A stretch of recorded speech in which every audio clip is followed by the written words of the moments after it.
Hello, everyone. My name is Jermaine, and I'll be your instructor today for your communication training course.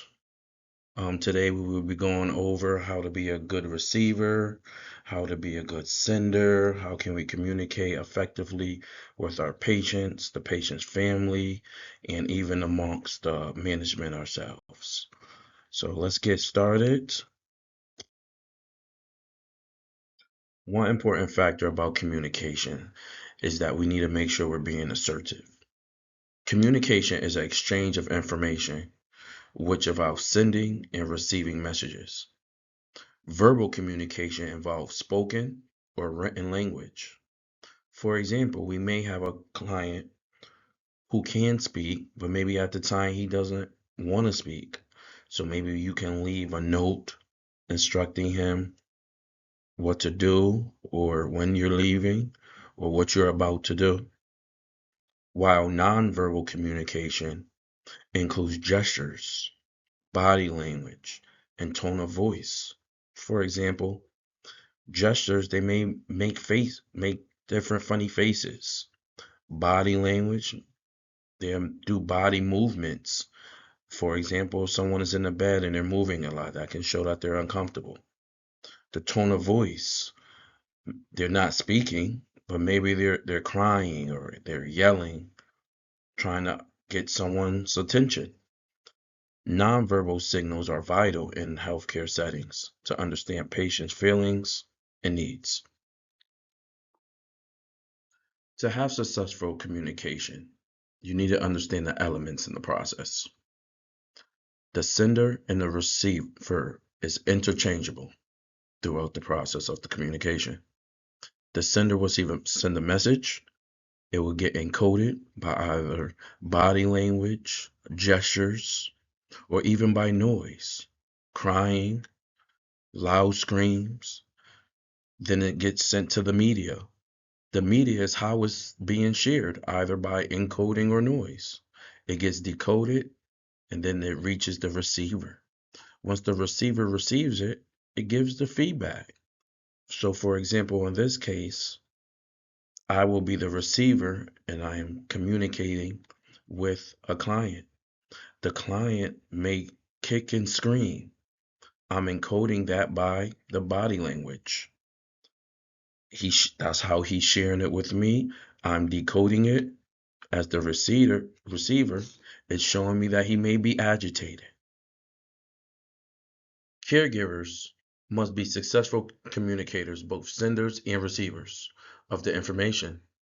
They play a crucial role in facilitating communication between clients and other members of the healthcare team, often being the first to notice changes or problems in the client's health. The process of the information exchange implies that the sender creates and delivers a message, and the receiver receives the message and provides feedback. Active listening is emphasized as a key communication skill for caregivers, along with speaking clearly, using language that clients can understand. Let me give you guys a scenario. If you are in the client's home and the client falls, first communicate safely with the client to make sure they are okay. Wait to receive a response from the client. Then, fast as possible, you contact the management to let them know that the client has fallen, whether it's text message, phone call, whatever's convenient at this moment. As we learn, there is a receiver and a sender. To be a good receiver, you need to have active listening. Focus on your attention on the speaker. Do not interrupt and try to finish your speaker's sentence. Ask questions. To be a good sender, speak clearly and use words that the person can understand.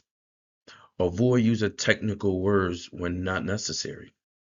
Make sure your message is clear and understandable. For example, when we're talking to a client, we need to make sure our message is clear in words that they're understanding, that our message get through to the client where they understand. When they respond, We need to have active listening to understand how they feel. Communication with agency's team is equally important. We collaborate closely to coordinate schedules, share relevant client information, and address any concerns or challenges that may arise.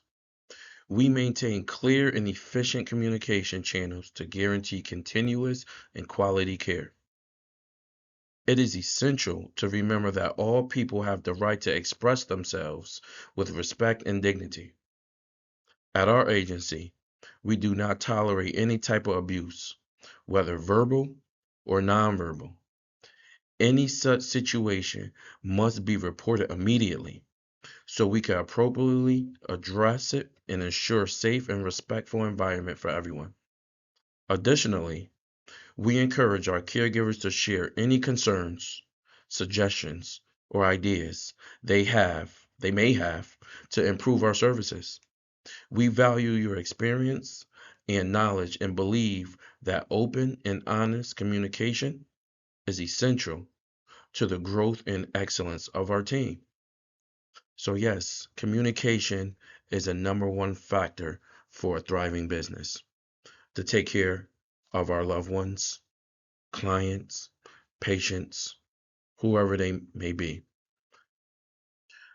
Thank you everyone for taking the time out today to let me be your instructor and to educate you guys on the best effective way to communicate. Do not forget to do your test. And I thank you again. Everyone, have a good day.